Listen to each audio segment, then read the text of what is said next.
حضور علیہ السلام نے فرمایا کوئی بندہ اپنے کندھے پر لکڑیاں جمع کرے اور لکڑیاں جمع کر کے اس کو بیچے، فرمایا یہ اس سے بہت بہتر ہے کہ وہ بندہ کسی کے سامنے ہاتھ پھیلائے، اس سے بہت بہتر ہے کہ بندہ لکڑی جمع کر کے کم از کم لکڑی بیچ رہا ہے۔ کبھی ایسا ہو کہ آپ لوگ نماز پڑھ رہے ہو، آپ کے اڑوس پڑوس میں کوئی بندہ سوال کرے تو اڑوس پڑوس والے زبردستی اس کو بیٹھا دو اور منع کرو، نہیں اس سے ادھر آواز نہیں اٹھاؤ، بس خاموشی۔ آپ نے سوال کرنا مسجد سے بالکل باہر جائیں اور مسجد سے بالکل باہر جا کر آپ نے جو سوال کرنا ہے آپ سوال کریں۔ اللہ رب العالمین جل جلالہ وعظم کمالہ نے انسانی ساخت اور انسانی جسم کے اعضاء کی طرف اشارہ کرتے ہوئے ارشاد فرمایا ہے الذی خلقک فسواک فعدلک، کہ اسی نے تمہیں پیدا کیا ہے، اسی نے تمہاری ترتیب وضع کی ہے۔ اور ایک مقام پر فرمایا کہ لقد خلقنا الانسان فی احسن تقویم، کہ اللہ تعالیٰ نے انسان کو اچھی صورت میں بنایا ہے۔ انسانی ساخت اور انسانی جسم کے اعضاء جو جس جگہ پر رکھے گئے اس میں بے شمار حکمتیں ہیں، بے شمار راز مثمر ہیں۔ پھر اسی طرح اللہ تعالیٰ نے تمام انسانوں کی ساخت کو، تمام انسانوں کے اعضاء کو ایک ہی طرح بنا کر پیدا فرمایا ہے، جس کی حکمتوں میں سے ایک حکمت یہ بھی ہے تاکہ انسان محنت کرنے میں، مشقت کرنے میں، کوشش کرنے میں، سعی کرنے میں، جہد کرنے میں انسان کوئی تگ و دو یا کوئی پس و پیش نہ کرے، اور ہر انسان اپنے طور پر ایک جیسی کوشش کر سکے، ایک جیسی محنت کر سکے، ایک جیسا کام کر سکے۔ تو محنت اور مشقت میں اللہ تعالیٰ نے ہم تمام لوگوں کو جسم کی ساخت کی بناوٹ ایک جیسی عطا فرمائی ہے، اور اس کے بعد نتیجہ اللہ تعالیٰ نے اپنے سپرد رکھا ہے کہ ایک جیسی ساخت ہے، محنت کرو، مشقت کرو، لیکن ضروری نہیں کہ تمہیں نتیجہ بھی مل جائے، نتیجہ اللہ نے اپنے سپرد رکھا ہے۔ فرمایا اللہ یبسط الرزق لمن یشاء ویقدر، کہ اللہ تعالیٰ جس کے لیے چاہتا ہے رزق کو وسیع کر دیتا ہے اور جس کے لیے چاہتا ہے رزق کو تنگ کر دیتا ہے۔ تو جو نتیجہ ہے کہ انسان کو حاصل کیا ہوگا، جو نتیجہ ہے کہ انسان کو ملے گا کیا، تو وہ اللہ تعالیٰ نے اپنے سپرد رکھا ہے، اور تمام مسلمانوں کو، انسانوں کو ایک جیسی ساخت، ایک جیسی وضع، ایک جیسے اعضاء دے کر اس میں حکم دے دیا کہ تم کوشش کرو، تم محنت کرو، تم جد و جہد کرو۔ تو کوشش کرنا، محنت کرنا یہ انسان کے اختیار میں دیا، اور اس کوشش اور محنت کا نتیجہ کیا ہوگا وہ اللہ رب العالمین نے اپنے سپرد رکھا ہے۔ تو انسان کی ساخت میں اگر کوئی خرابی واقع ہو جائے، کسی کا ہاتھ نہ ہو، کوئی پیر سے لنگڑا ہو جائے، کوئی آنکھ سے اندھا ہو جائے، تو وہ ایک معذوری کہلاتی ہے، اور ظاہر سی بات ہے کہ ایک صحیح سلامت اعضاء رکھنے والا شخص، اس کے مقابل میں اگر کوئی معذور شخص ہو تو ان دونوں کا آپس میں کوئی تقابل نہیں ہوتا، کوئی مقابلہ نہیں ہوتا۔ تو ایسے ہی جس طریقے سے انسان کے اعضاء کی درستگی یہ اللہ تعالیٰ کی نعمتوں میں سے ایک بہت بڑی نعمت ہے، تو ایسے ہی انسان کا باطن بھی ہے کہ جس طرح ظاہری طور پر کوئی نقص آ جائے، کوئی خرابی آ جائے تو انسان کی زندگیوں میں مشکلات کا سامنا آ جاتا ہے، تو ایسے ہی باطنی امور بھی ہیں کہ باطنی امور میں اللہ تعالیٰ نے انسان کے اندر بہت سی خوبیوں کو رکھا ہوا ہے، جن خوبیوں میں حیا ہے، جن خوبیوں میں ضبط نفس ہے، جن خوبیوں میں خودداری ہے، یہ ساری چیزیں انسان کی خوبیاں ہیں۔ اور اگر اس کے ساتھ ساتھ انسان کے اندر کوئی نقص آ جائے باطنی اعتبار سے، جیسے غرور کا پہلو آ جائے، کوئی اور خباثت اور کوئی قبیح کام آ جائے، تو انسان جس طرح ظاہری طور پر معذور شخص ہو تو صحیح جسم والے کا مقابلہ نہیں کر سکتا، ایسے ہی باطنی طور پر اگر کہیں کوئی خبیث حرکت اس کے ساتھ جڑ جائے تو وہ کامل طور والے بندے کا کبھی مقابلہ نہیں کر سکتا۔ اور ان خباثتوں میں، ان قباحتوں میں اور ان برائیوں میں ایک بہت بڑی لعنت ہے جس کو گداگری کہا جاتا ہے۔ گداگری کا معنی اور مفہوم ہوتا ہے عام زبانوں پر بھیک مانگنا، اس کو گداگری کہا جاتا ہے۔ فقیر بن جانا اور لوگوں کے سامنے دست سوال کو طلب کرنا اور لوگوں سے مانگنا اپنی ضروریات کے لیے، تو عام مفہوم کے طور پر ہمارے ہاں اس کو بھیک مانگنا کہا جاتا ہے، اور اردو زبان میں اس کا معنی گداگری کیا آتا ہے۔ تو آپ دیکھیے گداگری کے حوالے سے یہ چیز ہے کہ حضور علیہ الصلوۃ والتسلیم کی طرف یہ روایت منسوب ہوتی ہے کہ آپ نے فرمایا کہ اس شخص کو کسی سے سوال کرنا جائز نہیں ہے جس کے پاس صبح و شام کا کھانا موجود ہو، یعنی جس کے پاس آج کی صبح کا کھانا، رات کا کھانا موجود ہے، تو اب اس بندے کو کسی کے سامنے ہاتھ پھیلانا یہ جائز نہیں ہے، اس کے لیے بھیک مانگنا جائز نہیں ہے۔ اور یہ بات بھی ذہن نشین رکھیے گا کہ اسلامی نقطۂ نگاہ سے یہ جو فقر و افلاس ہے، اور جو بندہ فقر کی حالت میں زندگی گزارتا ہے، تو وہ بندہ اللہ اور اس کے رسول کی بارگاہ میں بڑا مقبول ہوتا ہے۔ یہ بھی ایک حقیقت ہے، کیونکہ انسان فقر کی زندگی اپنی چاہت سے تو نہیں گزارتا۔ اللہ تعالیٰ نے ہمیں یہ اختیار تو نہیں دیا، ہم سے پوچھا تو نہیں کہ بھائی تمہیں غریب بنائیں کہ تمہیں امیر بنائیں، تمہیں مال دیں کہ تمہیں مال نہ دیں، یہ ہم سے سوال تو نہیں ہوا، ہم سے پوچھا تو نہیں گیا، بس اس کی چاہت ہے، اس نے جس کو چاہا، جس حالت میں چاہا اس نے رکھ دیا۔ تو اگر کسی کے نصیب میں فقر آ جائے، کسی کے نصیب میں تنگ دستی آ جائے، کسی کے نصیب میں وسعت نہ ہو، تو اس بندے کو یہ زیب نہیں رہتا کہ زبان سے کوئی شکوہ کرے، بلکہ اس کے کرنے کا کام یہ ہے کہ وہ بندہ محنت کرے، مزدوری کرے، کوشش کرے، لگا رہے، جد و جہد کرتا رہے، بس کامیابی ملنی ہے کہ نہیں ملنی، اس کا معاملہ وہ اپنے رب کے سپرد فرما دے۔ وہ چاہے تو اس کے خزانے غیب میں کسی شے کی کوئی کمی نہیں ہے، وہ چاہے تو دینے پہ آئے تو بے شمار عطا کر دے، اور وہ نہ چاہے تو وہ نہ دے۔ ہم اس کے بندے ہیں، ہم اس کے بندے ہیں، وہ جس حالت میں چاہے اس حالت میں رکھے، وہ جس کیفیت میں چاہے اس کیفیت میں رکھے۔ تو اگر کسی کو تنگ دستی نصیب ہو جائے، کسی کو فقر و فاقہ نصیب ہو جائے، اور وہ ایسی حالت میں بھی اپنے رب کی رضا پر راضی رہے، اور وہ کہے میرے مولا یہ کامل اختیار تو تیرا ہے، میرے اختیار میں کوشش کرنا ہے، وہ اپنی کوشش میں کمی نہ کرے، وہ اپنی محنت میں کمی نہ کرے، وہ اپنی مشقت میں کمی نہ کرے، اور پھر رب کی رضا پر راضی رہے، ایسا بندہ رب کی بارگاہ میں بڑا مقبول بندہ ہوگا، بڑا مقبول بندہ ہوتا ہے کہ وہ رب کی رضا پر راضی رہتا ہے۔ تو اس طریقے سے صحابہ کرام میں ہمیں ایک شخصیت ایسی ملتی ہے جن کا نام حضرت ابو ذر غفاری رضی اللہ تعالی عنہ تھا۔ ان کا معاملہ تو یہ تھا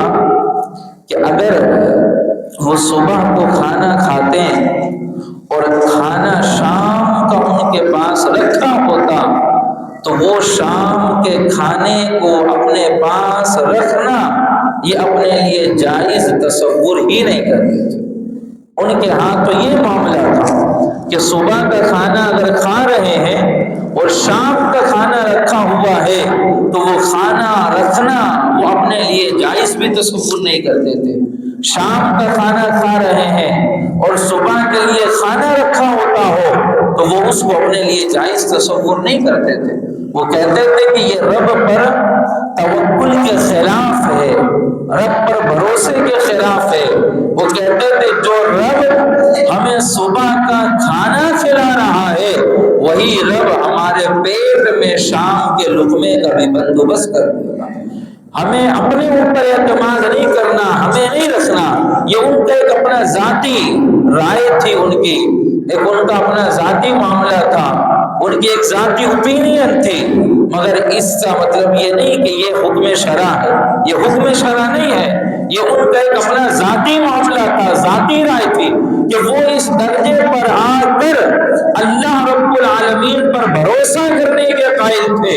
وہ اس درجے پر آ کر اللہ رب العالمین پر توکل کرنے کے قائل تھے کہ اگر ایک وقت کا کھانا کھا رہے ہو اور اگلے وقت کا کھانا بچا کر رکھا ہو تو وہ اپنی رائے میں یہ توکل علی اللہ کے خلاف سمجھتے تھے۔ ان کی یہ اپنی ذاتی رائے تھی، ورنہ شریعت اسلامیہ نے اس کو منع نہیں کیا کہ اگر کوئی بندہ کھانا رکھے اپنے پاس تاکہ اس کا گزر بسر ہو جائے، بلکہ مستحب ہے کہ بندہ اتنا مال اپنے پاس رکھے کہ کوئی پریشانی کا وقت آ جائے تو اس کو کسی کے سامنے ہاتھ نہ پھیلانا پڑے، یہ مستحب ہے، پسندیدہ ہے۔ مگر میں آپ کو یہ بتانا چاہتا ہوں کہ حضرت ابو ذر غفاری رضی اللہ تعالیٰ عنہ کے توکل اور ان کے ایمان کا معاملہ، اور یہ وہ صحابی جنہوں نے مکتب رسول سے سبق حاصل کیا، ان کے توکل علی اللہ کا درجہ کیا تھا۔ اور اگر ایسی کیفیت میں انسان دو چار ہو جائے تو ہمارے یہاں تو معاملہ یہ ہوتا ہے گداگری کا دروازہ کھل جاتا ہے، بھیک مانگنے کا ایک سسٹم کھل جاتا ہے اور وہ بہت آگے تک پھر چلا جاتا ہے۔ آپ دیکھیے اللہ کے رسول صلی اللہ تعالی علیہ وآلہ وسلم نے خود ارشاد فرمایا ہے، فرمایا جو بندہ لوگوں سے سوال کرتا ہے تو اللہ رب العالمین اس کو ایسا رکھ دیتا ہے کہ پھر وہ ہمیشہ لوگوں سے سوال ہی کرتا رہتا ہے۔ جو عادی ہو جاتا ہے لوگوں سے سوال کرنے کا، جو عادی ہو جاتا ہے بھیک مانگنے کا، جو عادی ہو جاتا ہے گداگری کا، پھر اس کو اسی کیفیت میں رکھ دیا جاتا ہے کہ اس کے بغیر اس کا نظام نہیں چلتا۔ اور حضور علیہ السلام نے فرمایا جو بندہ لوگوں سے سوال کرنے کی بجائے اپنے رب سے سوال کرتا ہے اور لوگوں سے مانگنے کی بجائے اپنے رب سے مانگتا ہے تو فرمایا یا تو اللہ تعالیٰ اسے بے نیاز کر دیتا ہے یا پھر اللہ تعالیٰ اسے مالدار کر دیتا ہے۔ دو میں سے ایک چیز ہوتی ہے، یا تو جس چیز کا وہ سوال کرتا ہے اللہ اس سے بے نیاز کر دیتا ہے کہ اب اس کو اس چیز کی ضرورت ہی نہیں ہوتی، اس کی حاجت ہی نہیں ہوتی، اس کے دل میں اس کی چاہت ہی نہیں پیدا ہوتی، اس کے دل میں اس کی خواہشی پیدا نہیں ہوتی، یا تو رب اس درجے پر لے کر آتا ہے کہ اس کو اس چیز سے بے نیاز کر دیتا ہے، یا پھر رب اس درجے پہ لاتا ہے کہ اللہ تعالیٰ اسے مالدار بنا دیتا ہے۔ تو یہ حضور علیہ السلام نے فرمایا لوگوں سے جو بندہ سوال کرتا ہے تو مانگتا ہی رہتا ہے، لیکن جو رب سے سوال کرتا ہے رب سے مانگتا ہے یا تو اللہ تعالیٰ غنی کر دیتا ہے یا پھر اللہ تعالیٰ اسے مالدار کر دیتا ہے۔ اور دیکھیے بعض دفعہ ایسے صورتحال پیدا ہو جاتی ہے کہ جس صورتحال میں جب تک کوئی دوسرا بندہ اس کے ساتھ تعاون نہ کرے اس وقت تک اس کی زندگی کا پہیہ آگے نہیں چلتا۔ اسی لیے اسلام نے ہمیں حکم دیا ہے کہ غرباء کو صدقات دو، زکوٰۃ دو۔ تو حضور علیہ الصلوۃ والتسلیم کے زمانے میں معاملہ یہ تھا کہ حضور علیہ السلام نے ایک ایسا نظام قائم کیا ہوا تھا، صحابہ اکرام نے ایسا نظام قائم کیا ہوا تھا، اس نظام میں بیت المال کا نظام تھا کہ لوگ اپنی زکوٰۃ بیت المال میں جمع کراتے تھے، اپنے مال کو بیت المال میں جمع کراتے تھے، اور جو بندہ حقیقی طور پر حقدار ہوتا تھا، حقیقی طور پر حقدار ہوتا تھا، تو اس سے کہا جاتا کہ تم کسی کے سامنے ہاتھ نہیں پھیلانا، تم کسی سے بھیک نہیں مانگنا، تمہاری ضرورت کا جتنے اخراجات ہوں گے وہ سارے اخراجات تمہیں بیت المال سے عطا کر دیے جائیں گے۔ اور کوئی مستحق ہوتا تھا، زکوٰۃ کا استحقاق رکھتا تھا، تو اس کو زکوٰۃ کے مال سے پیسہ دے دیا جاتا تھا۔ ایسے ہی کوئی بندہ کام کاج کرتا ہو، بوڑھا ہو، جیسے حضرت عمر بن خطاب رضی اللہ تعالیٰ عنہ کے زمانے میں ایک شخص تھا، وہ بھیک مانگ رہا تھا، سوال کر رہا تھا، تو حضرت عمر بن خطاب رضی اللہ تعالیٰ عنہ نے اس کو پکڑا اور پکڑ کر ساری جانچ پڑتال کی۔ جب ساری جانچ پڑتال کی تو نتیجہ یہ نکلا کہ یہ جوانی میں کماتا بھی تھا اور مسلمان نہیں تھا، تو مسلمانوں کے ملک میں رہنے سے وہ ٹیکس بھی دیا کرتا تھا، سب کچھ کرتا تھا، مگر اب اتنا بوڑھا ہو چکا ہے کہ اب یہ کمانے کے قابل نہیں بچا ہے، یہ کوئی کام کرنے کے قابل نہیں بچا، لیکن اس کے اپنے اخراجات ہیں، اپنے گھر کے اخراجات ہیں۔ جب جانچ پڑتال کر کے اس نتیجے پر پہنچے تو حضرت عمر بن خطاب رضی اللہ تعالیٰ عنہ پہلے اس کو اپنے گھر لے کر گئے اور اپنے گھر سے اس کو پہلے کھانا اور ساز و سامان دیا، اس کی ضرورت کی چیز دیا، اور اس کے بعد پھر جس کو ہمارے یہاں خزانجی کہا جاتا ہے اور ہمارے یہاں بیت المال کا جو بندہ اس وقت مقرر تھا اس کے پاس بھیجا، اور حضرت عمر بن خطاب رضی اللہ تعالیٰ عنہ نے فرمایا کہ ہمیں یہ زیب نہیں دیتا کہ جب یہ جوان تھا تو اس کی جوانی سے تو فائدہ اٹھایا، جب یہ جوان تھا تو محنت کرتا تھا، مزدوری کرتا تھا، اور اس کی محنت اور مزدوری سے یہ ٹیکس بھی وصول کرتا تھا، تو ہمیں یہ زیب نہیں دیتا کہ اس کی جوانی کے عالم میں ہم ٹیکس لیتے رہیں اور جب یہ بوڑھا ہو تو ہم اس کو چھوڑ دیں۔ فرمایا ہم اس کے ساتھ انصاف کریں گے، فرمایا اس کو دیکھو کہ اس کی ضروریات کتنے مال پر پوری ہو سکتی ہے اور اتنا مال اس کو ہر ماہ بیت المال سے عطا کر دیا جائے گا، دے دیا جائے گا۔ اس طرح کا نظام صحابہ کرام رضوان اللہ تعالی علیہ مجمعین کے زمانوں میں رائج تھا کہ وہ ایسا نظام لے کر آتے تھے جس نظام سے گداگری نہیں پھیلا کرتی تھی، جس نظام سے بھیک کے معاملات نہیں پھیلا کرتے تھے، بلکہ حکومتی طور پر، سرکاری طور پر اوپر کے معاملات میں ایسا نظام بچھا دیا گیا تھا کہ جو بندہ حقیقی طور پر مستحق ہوتا تھا، حقیقی طور پر حقدار ہوتا تھا اور اس کی جتنی ضروریات ہوتی تھی وہ ساری ضروریات بیت المال سے صحیح طور پر ادا کر دی جاتی تھی۔ تو اس سسٹم کی وجہ سے، اس نظام کی وجہ سے کبھی یہ ضرورت بھی پیش نہیں آتی کہ کوئی بندہ بھیک مانگے۔ حضرت عمر بن خطاب رضی اللہ تعالی عنہ کے زمانے میں ہی ایک شخص تھا، آپ نے دیکھا کہ یہ بندہ بھیک مانگ رہا ہے۔ جب آپ نے دیکھا بھیک مانگ رہا ہے تو کسی ایک صحابی کی طرف اشارہ کیا کہ اس کو روٹی وغیرہ دے دی جائے۔ جب روٹی وغیرہ اس کو دے دیا تو تھوڑی دیر کے بعد پھر آپ تشریف لے کر آئیں، اور جب آپ دوبارہ تشریف لے کر آئیں تو دوبارہ دیکھا کہ وہ بندہ پھر بھیک مانگ رہا۔ جب دوبارہ دیکھا بھیک مانگ رہا ہے تو اس نے ہاتھ میں جو تھیلا لیا تھا، آپ نے اس کے تھیلے میں ضرب لگائی تو تھیلے میں سے روٹیاں نکل کے گری، تو آپ نے گرجدار لہجے میں فرمایا یہ سائل نہیں ہے، یہ تاجر ہے، یہ سائل نہیں ہے، یہ تاجر ہے۔ آپ نے اس کی ساری روٹیاں لے کر اونٹ کے سامنے ڈال دیا کہ اونٹ کھا لے، اور آپ نے گرجدار لہجے میں فرمایا کہ اب تمہیں کسی کے سامنے ہاتھ پھیلاتے ہوئے کبھی نہ دیکھوں، کسی کے سامنے نہ دیکھوں کہ جب تمہارے پاس ضرورت کی چیز پہنچ گئی تو اب مانگنے کی ضرورت کیا ہے، اب بھیک مانگنے کی ضرورت کیا ہے۔ تو معاملہ یہی ہے کہ ہمارے ہاں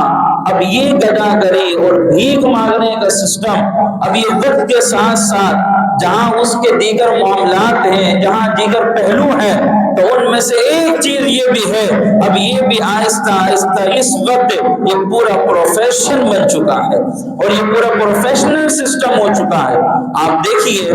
پاکستان میں بھی بہت سی جگہوں پر اور پاکستان سے باہر بھی دیگر ممالک کے اندر یہ پورا پروفیشنلائز ہو چکا ہے۔ آپ دیکھیے کئی لوگ ہوتے ہیں محنت نہیں کرتے، مزدوری نہیں کرتے، کوئی میوزک بجا کے بیٹھ جاتے ہیں کہ کوئی پیانو چلا رہا ہے، کوئی کچھ کر رہا ہے، اور وہ بس روڈ پہ ایک سائڈ بیٹھ کر اس طرح کی حرکات و سکنات کرتے ہیں اور لوگ آتے ہیں لطف اندوزی ہو کر اس کے پاس کچھ نہ کچھ رقم دے کر چلے جاتے ہیں۔ جیسے آج ہمارے دور پر ہم دیکھتے ہیں کہ بعض دفعہ ہم سڑکوں پہ گاڑی چلا رہے ہوتے ہیں، گزر رہے ہوتے ہیں، تو جیسے ہی لائٹ جلتی ہے اور ٹریفک سسٹم رکتا ہے تو ہم دیکھتے ہیں کچھ لوگ آ جاتے ہیں جو مختلف حلیہ بنائے ہوئے ہوتے ہیں، کوئی جوکر بنا ہوا ہے، کوئی کچھ بنا ہوا ہے، اور وہ مزید کرتب دکھاتا ہے اور کرتب دکھا کر لوگ اس کو پیسے دیتے ہیں۔ تو یہ کوئی محنت تو نہیں ہے، یہ کوئی مزدوری تو نہیں ہے، اس سے ملک کا کیا فائدہ ہو رہا ہے، اس سے ملک کی صنعت کا کیا فائدہ ہو رہا ہے، اس سے ملک کے معاملات کا، انڈسٹری کا کیا فائدہ؟ کچھ بھی نہیں ہے۔ یہ تو بس ایک پروفیشنلائز کر کے بھیک مانگنے کا ایک راستہ نکال دیا گیا ہے کہ بس وہ اس طریقے سے حرکات و سکنات ہوگی اور اس پر پیسہ دے دیا جائے گا۔ اسی طریقے سے آپ دیکھیں کتنی دفعہ ایسا ہوتا ہے کہ لوگ کارڈ لے کر کھڑے ہوئے ہوتے ہیں اور ہماری جو بہنیں ہیں، مائیں ہیں، جو بچیاں ہیں، جو صنف نازک ہیں، ان کو کارڈ پکڑا دیا جاتا ہے۔ کوئی عورت ہوتی ہے تو اس پہ لکھا ہوتا ہے میں بیوہ ہوں، یہ فلاں ہے، وہ فلاں ہے، کسی کے لیے کچھ لکھا ہوتا ہے، کسی کے لیے کچھ۔ یہ بھیک مانگنے کی ایک الگ قسم بنا دی گئی ہے کہ یہاں زبان سے کچھ نہیں بولنا پڑے گا، جس کو بولنا نہ آتا ہو، جس کو لوگوں کے دلوں پر اثرات ڈالنا نہ آتا ہو، تو وہ پہلے کارڈ لے کر کھڑا ہو جائے۔ اسی طریقے سے آپ دیکھیے بس پر آپ سفر کریں، دیگر جگہوں پر سفر کریں، مساجد اور مدارس کے نام پر کارڈ دے دیے جاتے ہیں کہ بھائی وہ مسجد کہاں ہے، اس کا وجود کہاں ہے، اس کے وجود کا کسی کو پتہ ہی نہیں۔ وہ مدرسہ کہاں ہے، مدرسے کے وجود کا کسی کو نہیں پتا۔ وہ منہ میں گٹکا ماوا رکھ کر، ٹوپی پہن کر پورا ایسا حلیہ بناتے کہ لگے کہ کوئی دین کا طالب علم ہے، لگے کوئی مدرسہ پڑھنے والا ہے، اور مسجد مدرسہ کے نام پر کارڈ بانٹ کر اور اس کے بعد پھر اس کا چندہ وصول کیا جاتا ہے۔ یہ بھی ایک قسم ہے بھیک مانگنے کی۔ تو یہ مختلف اقسام ہیں جو پروفیشنلائز کرنے کے لیے اس کو اپنایا گیا کہ یہ صورت بھی اپنا لو، یہ صورت بھی اپنا لو، یہ صورت بھی اپنا لو، اور مختلف صورتوں کو اپنا کر یہ ساری چیزیں کی گئی۔ اور ہمارے یہاں معاملہ ہم لوگوں کا کیا ہے؟ ہم کہتے ہیں ہم 10 روپے دے دیں گے ہمارا کیا بگڑ جائے گا، ہم 20 دے دیں گے ہمارا کیا بگڑ جائے گا۔ تو ہم ایک جہت سے دیکھتے ہیں، ہم اس جہت سے دیکھتے ہیں کہ ہم 10 روپے دے دیں گے تو ہمارا کیا بگڑ جائے گا۔ ایک اس کی دوسری جہت ہے، اس جہت کو ہم نہیں دیکھتے، اور وہ دوسری جہت یہ ہے کہ ہمارا 10 روپیہ دینے سے ہمارا تو کچھ نہیں بگڑتا مگر سامنے والے کا بہت کچھ بن جاتا ہے۔ تو ہم اس جہت کو دیکھتے ہیں کہ ہمارے کیا بگڑ رہا ہے، ہم اس جہت کو نہیں دیکھ رہے کہ سامنے والے کا کیا بن رہا ہے۔ حالانکہ قرآن مجید میں اللہ نے فرمایا کہ